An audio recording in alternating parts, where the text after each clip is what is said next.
This is Jamie Boyum, and I think you can tell where I'm at by what you're looking at right there. Yeah, that's a derrick.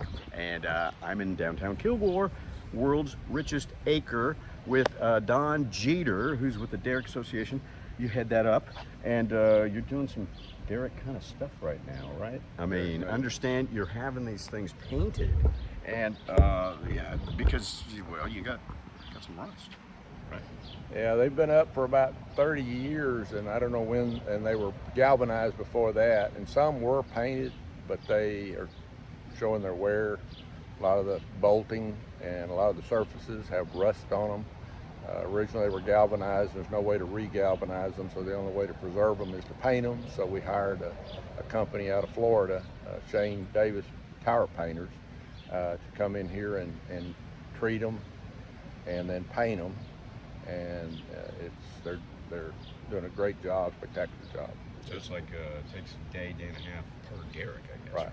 Well, we hope to reach a point. They think they can reach a point where they can get 2, maybe 2.5 done a week. So there's 12 of them here, so it's going to take 5 or 6 weeks for them to get done. But they're doing it right.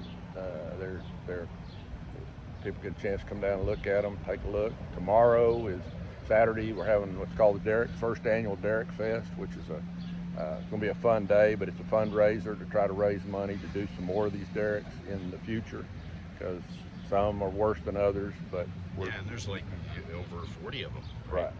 Yeah. There's 42 within walking distance. There's a total of 53 inside the city that we oversee. There are 12 of ours that are on this acre. So there's 13 total, counting the one that belongs to KIBA that's here with us. So it's basically our monument to the history of the Kilgore history, the boom day. And so that's where we started. We chose to pick this as a place to make a show place out of it, and I think we hired the right company to do it, and we're pretty happy with the work so far. Yeah, it's in fact, I don't know if they're in the shot. Way up there, though, there's a guy hanging out, doing his thing. And so I guess you were saying that these first have to be treated with a kind of zinc. Zinc. Well, when they were originally made, they were made at a factory, obviously somewhere, and they were dipped in a hot zinc dip. Well, you can't do that once they're up and put together, and the only way to preserve that after that is paint. I mean, but this company's using a zinc-based, 2 different types of zinc treatment for all the bolting areas where they're bolted together, a primer that has a zinc in it, and then they're going over it with a Sherwin-Williams long-term metal, or paint the metal paint for the surfaces. And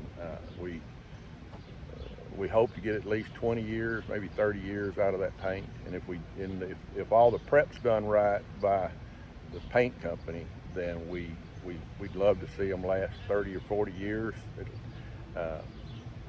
But that's it. It's just I mean, people say the rust, right. and a lot of it seems to be stemming from the areas where the bolts are, right?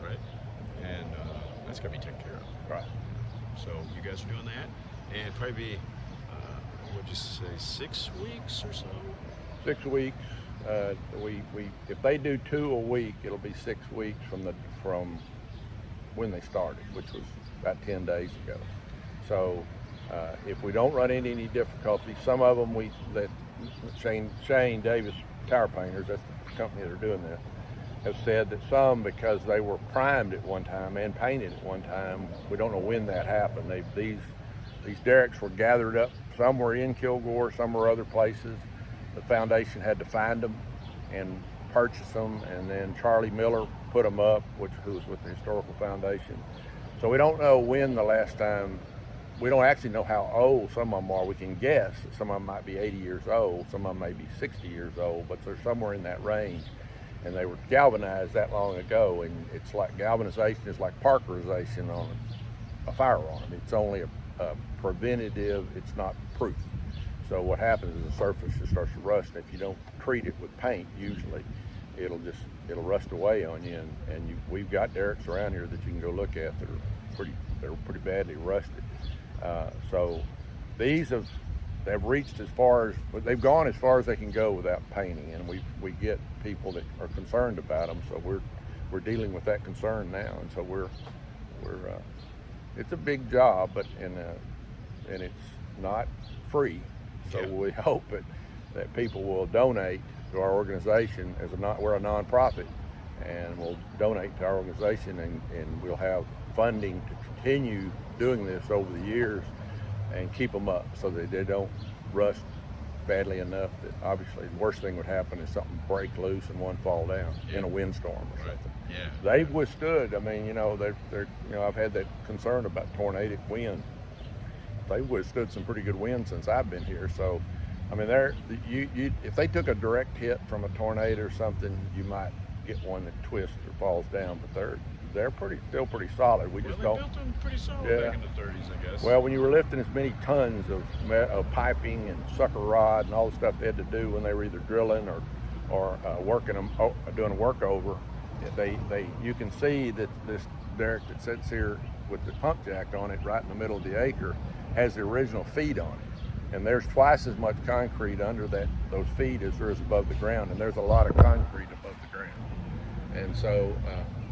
Yeah, there's a lot to look at out here if you go and plenty of stuff to read, and the signs and everything, and there's a lot of history of the place.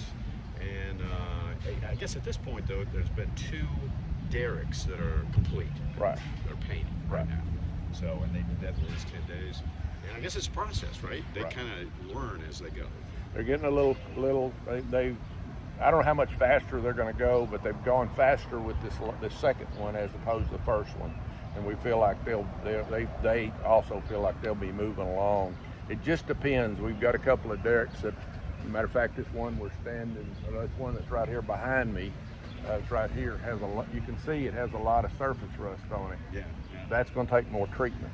Where the one that's over on the other side, at one time was primed and painted sometime in its past, which is a good thing because it means we won't have to do as much work on it. So this one will take more work to be sure all the rust is covered, because you don't want 2 years from now all the rust popping through. Right. And so it's just each one is a custom job. Yeah. I guess. Yeah. That's just kind of the way it's got to be. Basically. Well, thanks for the information, Don. So if you want to check out a festival, there is one going on. Is it Saturday night? 3 to 9. 3 o'clock in the afternoon till 9 o'clock at night. It's called the first annual Derrick Fest. We plan to do it every year in conjunction with the anniversary day. Yeah, that's cool. That's cool. And it'll be on the street back here. And from what I understand, they're only allowing people in that are named Derrick. Is that correct? Yeah. I don't think that's correct. Now, Everybody there'll be 20. I think there's going to be 26 vendors. There's going to be 5 musical acts. There'll be food. There'll be games. It'll just be a fun day, I think. So. That's cool. Yeah.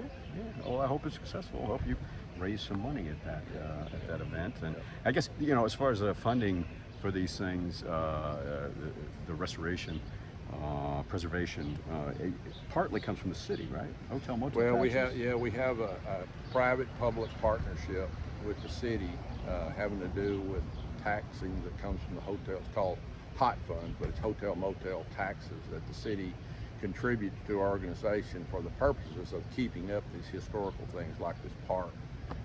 And then we also have been involved with the Texan and the Crim and the old post office, and we also have the Dean Keener Crim home down the street that we're currently doing some improvement on it, some freshening up.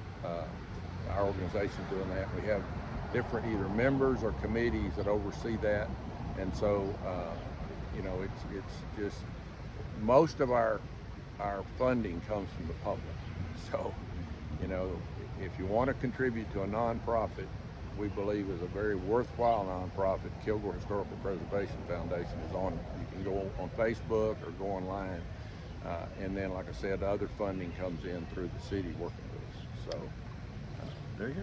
So if you want to help out, you can. Thanks again, Don. Appreciate all the information. You're welcome. We'll have more later on KLTV7 News and KLTV.com.